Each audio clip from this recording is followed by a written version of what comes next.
마태복음 4장 18절부터 22절까지 제가 한 절, 여러분들이 한 절 교독하도록 하겠습니다.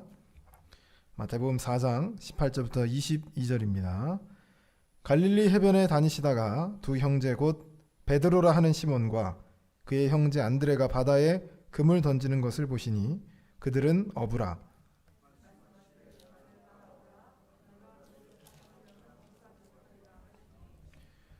그들이 곧 그물을 버려두고 예수를 따르니라.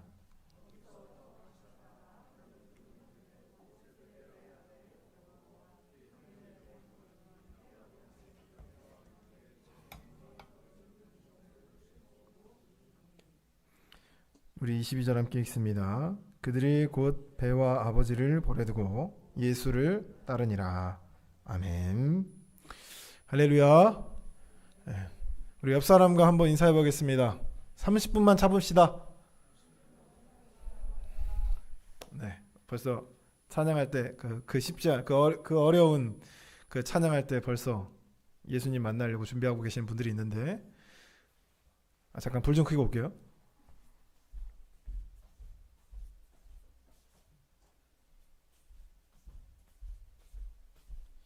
혹시 그 옆에서 누가 졸면은 이렇게 뺨을 한 대씩 때려 주십시오.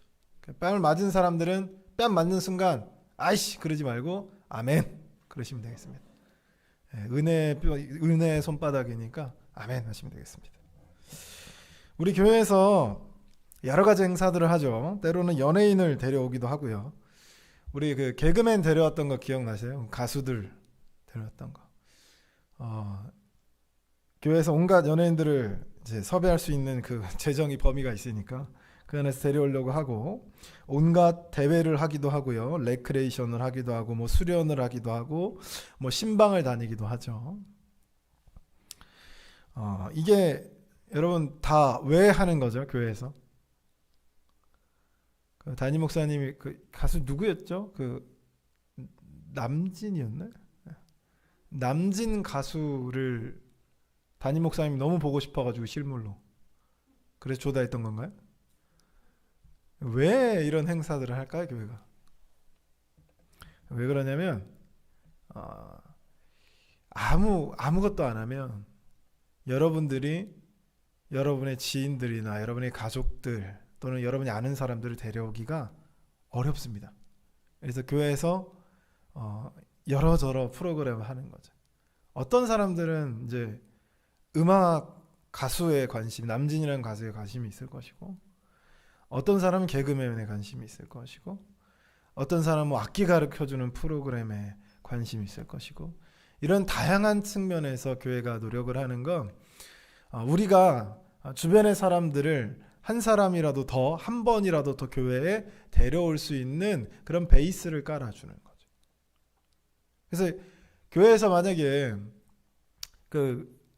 이제 우리 유초등부 학생들을 만약에 데려온다 치면 교회에서 바베큐를 해 먹는다. 교회에서 아무것도 안 하는데 데려오기 어렵잖아요. 교회에서 바베큐 해 먹는다. 그러면은 애들이 너도 바베큐 먹을래? 너도 바베큐 먹을래? 그럼 와. 그래서 같이 먹는 거야. 아니 같이 예배를 못 드리더라도 같이 교회 이 문턱 오기가 쉽지 않아요.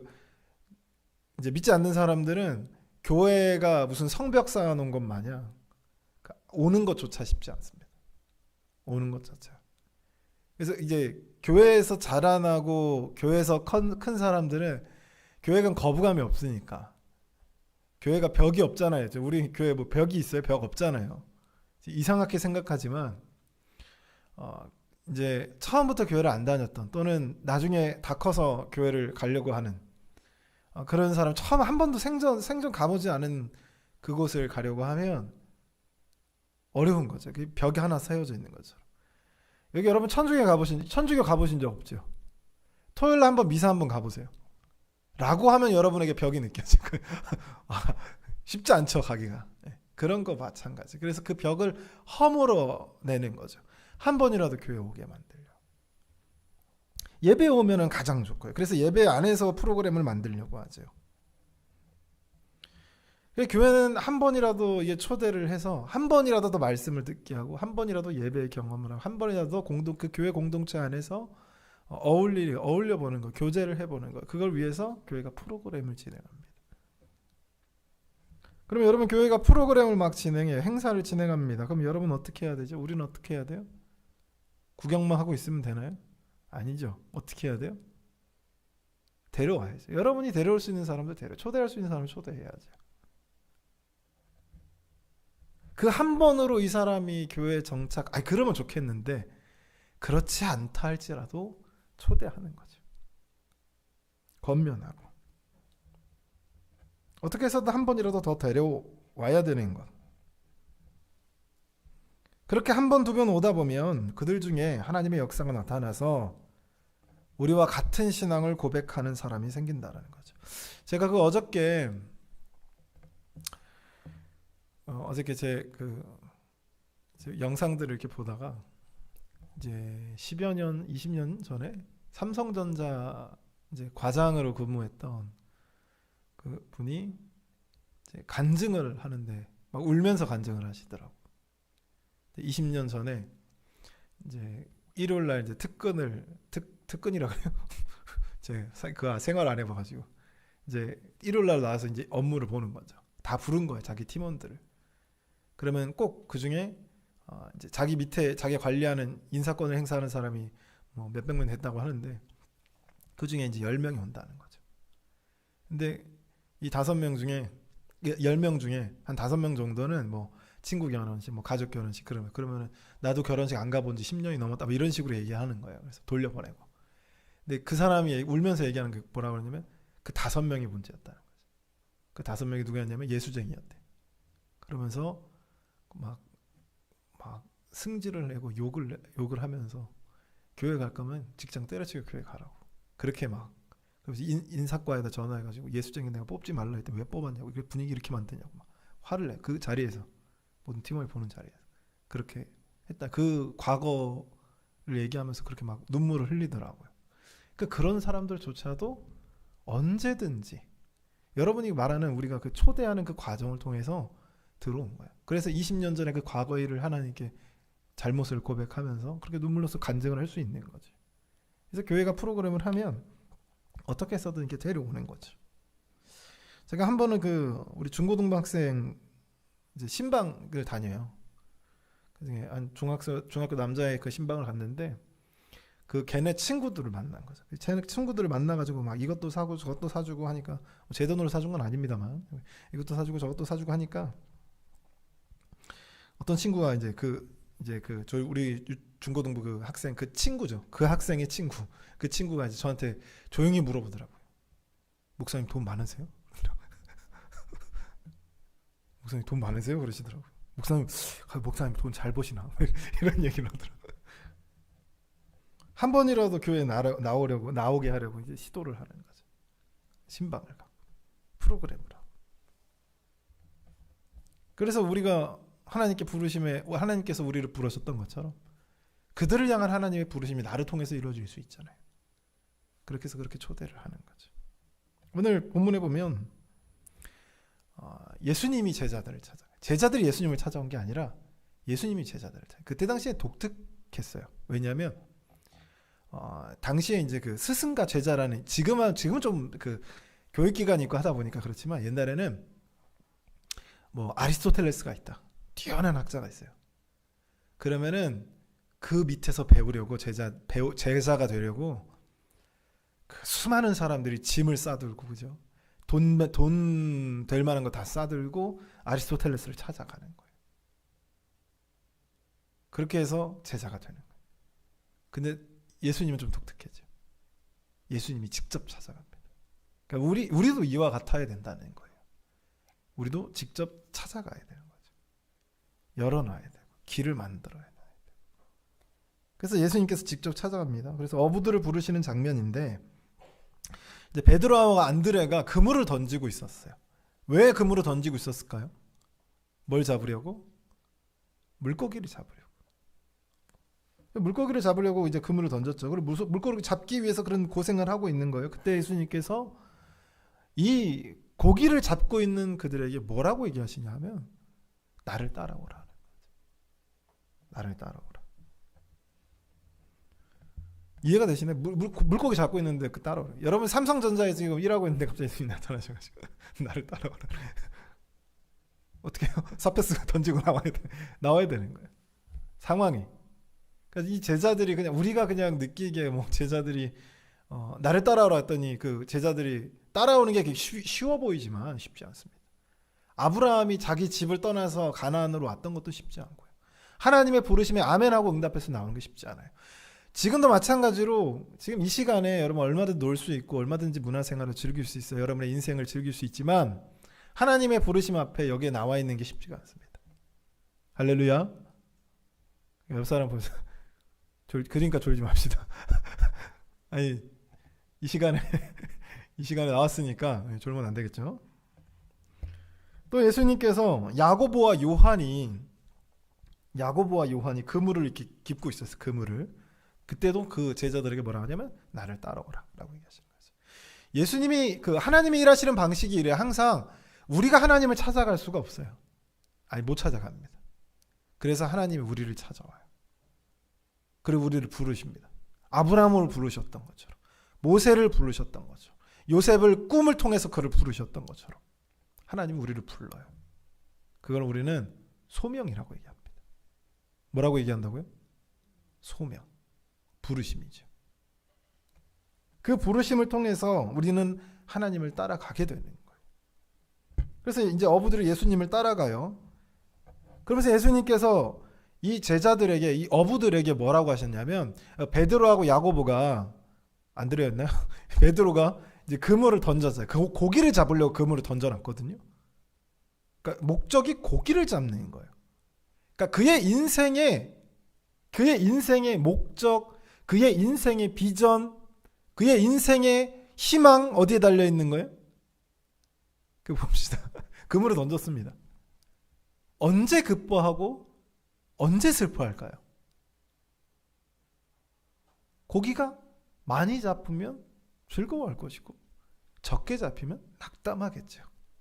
그게 베드로의 인생이고 베드로의 삶이고 베드로의 방향이고 베드로의 비전이라니까요. 그걸 예수님이 바꾼 거예요. 뭐라고 바꿨냐면, 뭐라고 하시냐면 19절에 내가 너희를 사람을 낚는 어부가 되게 하리라. 비전을 바꾸는 겁니다. 이해가 되시나요? 비전을 바꾸는 거예요.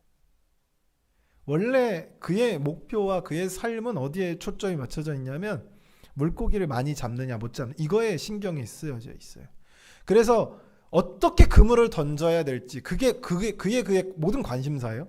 어떻게 그물을 던져야 될지, 어떤 기술로 해서 물고기를 많이 잡을지, 이게 만약에 물고기를 많이 잡아요. 보통 사람들보다 내가 물고기를 많이 잡습니다. 그러면 어떻게 되냐면 어깨에 힘이 탁 들어가는 거죠.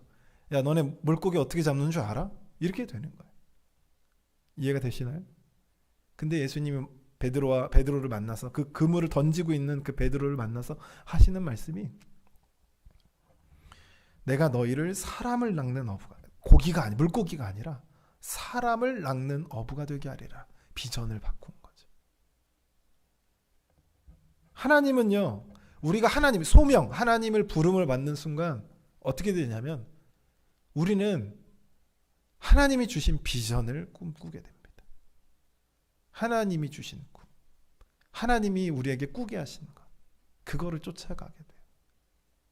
그래서 그전에는 물고기를 어떻게 잡을까 고민하는 삶이었다면 하나님을 만나 하나님의 부르심을 받아서 하나님께 나왔을 때 이제는 무슨 목적이 생긴 거예요? 바뀐 거죠. 물고기가 많이 잡히면 좋겠지만 그것보다 뭐가 더 중요한 거예요? 하나님의 꿈을 어떻게 이룰까? 이게 인생의 목적이 돼요. 그래서 하나님은 우리에게 비전을 주십니다. 아브라함을 부를 때도, 야고보를 부를 때도, 이삭을 부를 때도, 모세를 부를 때도, 수많은 사사와 신약의 제자들을 부를 때도 항상 하나님께서 무엇을 주셨다? 비전을 주셨다. 할렐루야. 그 비전대로 살아가시길 주님의 이름으로 소원합니다. 우리를 부르실 때도 하나님 비전을 주셨는데 왜 비전이 필요하냐면 그동안 내가 살아가고 있던 방식이 있단 말이에요. 살아가고 있던 방식. 그러니까 목표점이 다른 데 가 있으니까 거기에 맞춰서 내가 삶의 방식이 맞춰진다는 거예요. 근데 하나님께서 그 삶의 자세를 바꿔야 되는 거죠. 죄악으로 가던 나의 삶을, 나의 목표, 추구하던 목표를 버리고 하나님을 따르게 하기 위해서 하나님이 어떻게 하냐면 바꿔야 될 필요가 있는 거예요. 비전을. 목표점을 바꿔야 될 필요가 있는 거예요. 내 마음대로 죄악으로 죽음으로 가는 우리들의 길을 돌려서 하나님의 그 진정한 꿈을 꾸게 만들려면 바꿔야 된다. 비전을 줘야 된다는 거죠.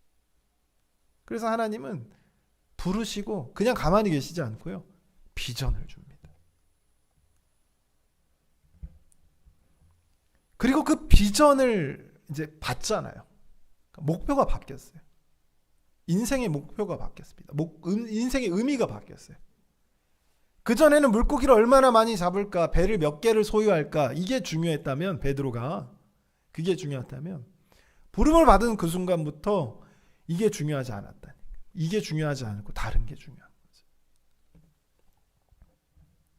오늘 본문에 보면 베드로와 안드레가 뭘 버렸다. 예수님이 나를 따라와 라고 했더니 베드로하고 이 안드레가 그 그물을 던지고 있었잖아요. 그물을 던지고 있었거든요. 뭐라고 되어 있냐면 그물을 버렸다라고 표현해요. 그물은 어부들에게 고기를 낚기 위한 도구인 거죠. 물고기를 낚기 위한 도구인 거예요. 근데 그 도구를 버렸다라는 건 뭘 바꾼 거예요? 삶의 방식을 바꾼 거죠. 야고보와 요한이 그물을 깁고 있었어요. 그물을 깁는다는 건 뭐냐면 그물을 이렇게 쓰면 바닥에 닿을 거 아니에요? 그 바닥이 뭐 평평하진 않잖아요. 그물을 이렇게 사용하다 보면 그물이 찢어지기도 하고 터지기도 하고 그래요. 그거를 이제 수리를 안 하면 물고기들이 그물을 이렇게 쭉 내린다 해도 이렇게 끌고 간다고 해도 다 이게 구멍이 나 있으면 다 통과해서 도망갈 거 아니에요. 그래서 그물을 깁는 건 뭐냐면 수리라는 게 이렇게 꼬매는 거죠. 구멍 나인 곳을 이제 닫고 벌려져 있는 것을 좀 오므리고 이런 작업을 해서 그 그물을 다시 쓸 수 있도록 수리를 하는 거예요. 왜냐하면 내일 뭐 해야 되니까요? 내일 뭐 해야 되니까? 그물 던져야 될 거 아니에요, 내일도 물고기 잡아야 될 거 아닙니까? 그래서 내일을 위해서 준비하고 있는 거예요. 그런 그들에게 예수님께서 나를 따라오라 라고 얘기하는 거죠. 베드로와 안드레는 현재 그물을 사용하고 있었고 야고보와 요한은 내일 그물을 사용할 걸 준비하고 있었어요. 그들이 이제 예수를 쫓을 때 뭐라고 오늘 표현되어 있냐면 그물, 뭘 버렸다라고 표현하냐면 그물, 배, 아버지를 버렸다고 표현합니다. 뭘 버렸다고요? 그물, 배, 아버지. 진짜 아버지 버리라는 얘기가 아니라 이게 뭘 상징하고 있냐면 그물이란 자신의 생업입니다. 자신의 살아가는 방법이죠. 여러분 사람들은 다 살아가는 방법들이 있어요. 자신의 직업에 따라서 살아가는 방법이 있습니다. 내가 이제 살아가야 될 거 아니에요. 먹고 살아야 될 거 아니에요. 먹고 살기 위한 방법들이 있어요. 방편들이 있어요. 그게 직업이죠. 그 직업을 통해서 그 직업이 뭐였냐면 이들은 어부였고 그것이 그물이었다는 거죠. 그물이 없으면 어부들이 물고기를 못 잡아요. 또 한 가지는 배입니다. 당시에 배는 가격이 우리가 우리 돛담배 이런 거 생각하는데 물고기 어부들이 실는 그 배는 비쌌어요. 당시에 비쌌습니다. 싸지 않아요. 그래서 이 배는 뭐냐면 이 베드로와 다른 여러 사람들의 그 어부들의 미래인 거죠. 미래. 우리가 이제 돈을 직업을 통해서 돈을 벌면 나중에 은퇴할 거를 고려해서 우리가 이제 준비를 해놓잖아요. 뭐 연금을 해놓는다든지, 아니면 뭐 투자를 해놓는다든지, 아니면 말 그대로 정말 그 현금이 많다면 현금을 아예 모아둔다든지, 그래서 준비해놓잖아요. 그러니까 이 베드로 이 어부들에게는 이 배가 자신들의 미래예요. 자신들의 미래. 이 배만 있으면 그물은 얼마든지 만들어서 쓸 수 있으니까. 근데 배는 비싸다니까요. 그러니까 배 한 척이 있다, 두 척이 있다. 이게 중요해요. 자기의 수입원이거든요. 자기가 어떻게 나중에 나이가 들면 어떻게 하면 되냐면 나중에 어부들이 어떻게 하냐면 나이가 들면 어부 일을 못 하잖아요. 힘드니까. 그때 어떻게 하냐면 배를 빌려주는 거예요. 배를 빌려주고 그 배값을 받는 거죠. 이해가 되셨죠? 배는 자신의 미래입니다. 자기가 어떻게 나중에 나이가 들었을 때도 이걸로 우리가 생계를 유지할 수 있는 거죠. 그런 그물과 배를 버렸습니다. 아버지를 버렸다는 얘기는 뭐냐면 지금 당시에는 지금도 뭐 비슷하지 당시에는 더더욱 그랬던 게 아버지의 그 유산과 직업을 그대로 물려받았습니다. 그대로 물려받아서 했어요. 그러니까 아버지를 버렸다는 얘기는 뭐냐면 자신이 받을 재산, 상속 이런 것들을 다 버리고 왔다는 거죠. 다 버리고 예수님을 쫓았다는 겁니다. 뭐가 바뀌었으니까요? 비전이 바뀌었으니까. 그 전까지는 그게 그들의 삶의 목표였어요. 목표라고 하긴 좀 그렇죠. 당연하다고 여겼겠으니 당연히 아버지가 나에게 이만큼 물려줄 거다. 그래서 나는 이러한 삶을 살 거다라는 목표와 꿈을 갖고 있어요. 우리가 꿈이라고 거창하게 말하긴 좀 그렇지만 꿈이 있잖아요. 그런 흐름이 있고 그런 방향을 가지고 있었어요. 인생의 방향, 목표를 가지고 있었단 말이에요. 근데 하나님 비전을 바꿔버린 거예요. 바꾸니까 이게 필요 있나요? 아니 사람을 낳는데 배가 필요해요? 사람을 낳는데 그물이 필요합니까? 사람을 낳는데 아버지가 물려줄 재산이 필요해요? 필요가 없는 거예요.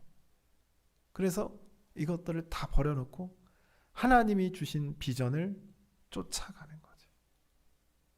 그게 제자들의 삶이었다라고 얘기합니다. 여기서 말하는 12제자들은 뭐 특별하거나 뭐 대단하거나 위대하거나 그런 사람들이 아니라 우리를 나타내는 거예요.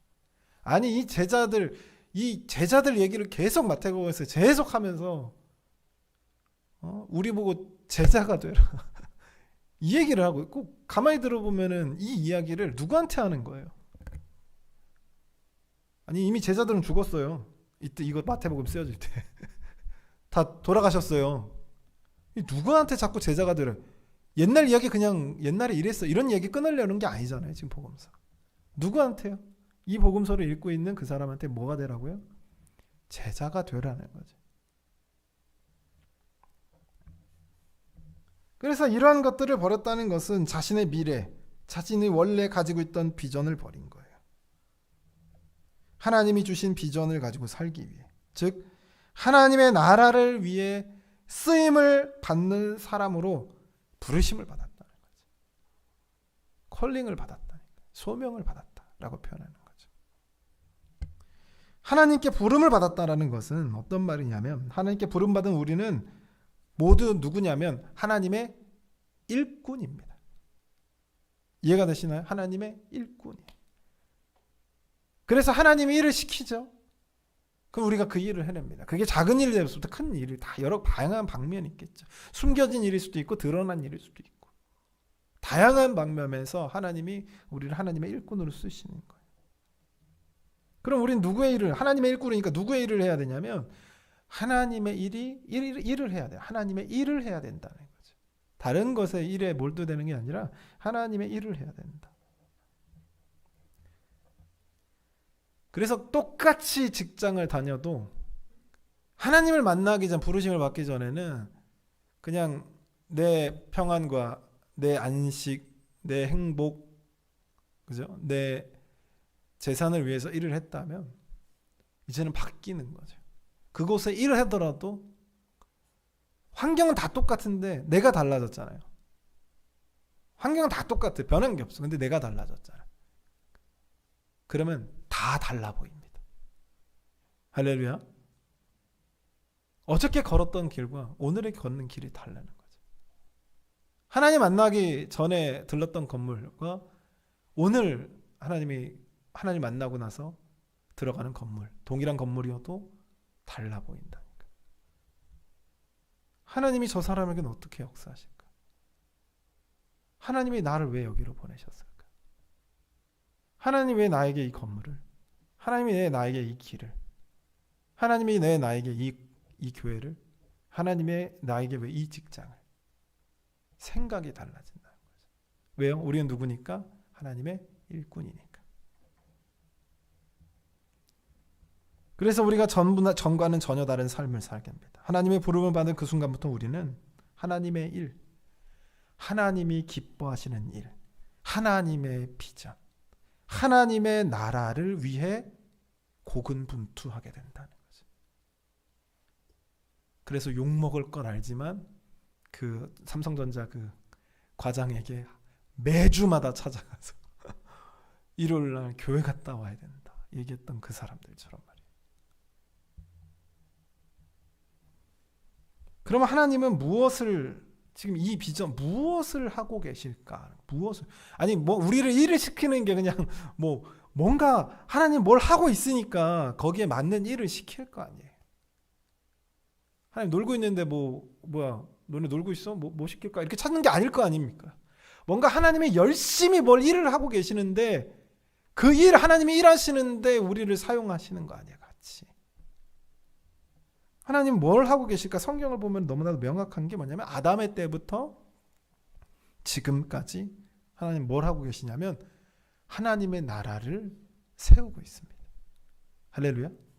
아담과 하와 때 하나님의 나라를 세우죠. 그 나라의 세 개가 필요하다고 그랬어요.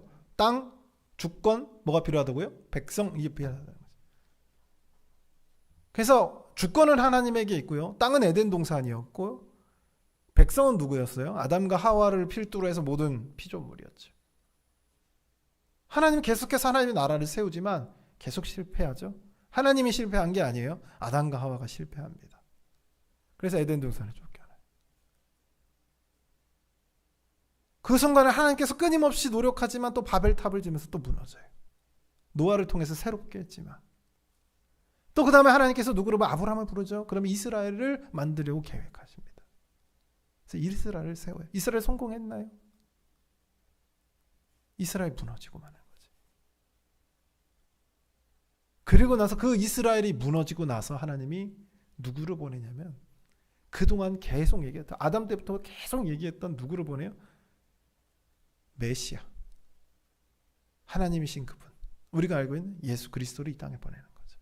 그리고 우리가 그를 뭐라고 얘기해요? 왕이다라고 표현.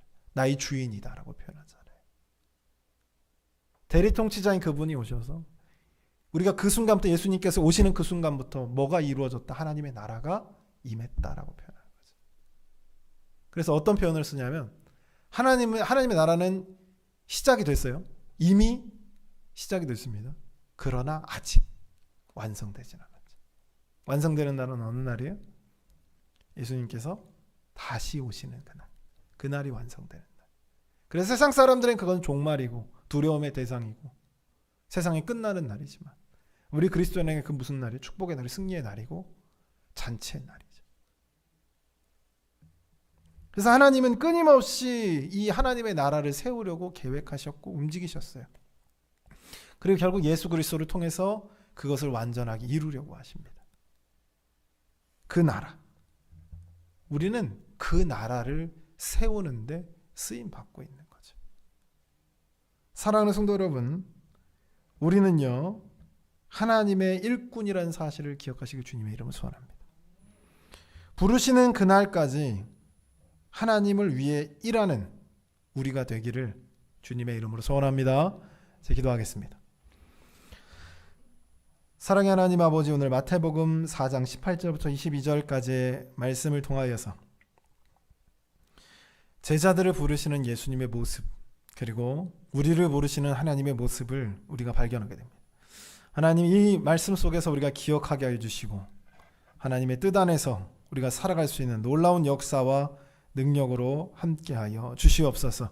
그를 통해서 우리가 하나님의 나라를 세우는데 조금이라도 더 쓰임받을 수 있도록 도와주시고 하나님의 능력 가운데 우리가 사용되어질 수 있도록 역사하여 주시옵소서. 이 모든 말씀 우리와 함께 해주실 줄 믿고 예수 그리스도의 이름으로 받들어 기도드리옵나이다. 아멘.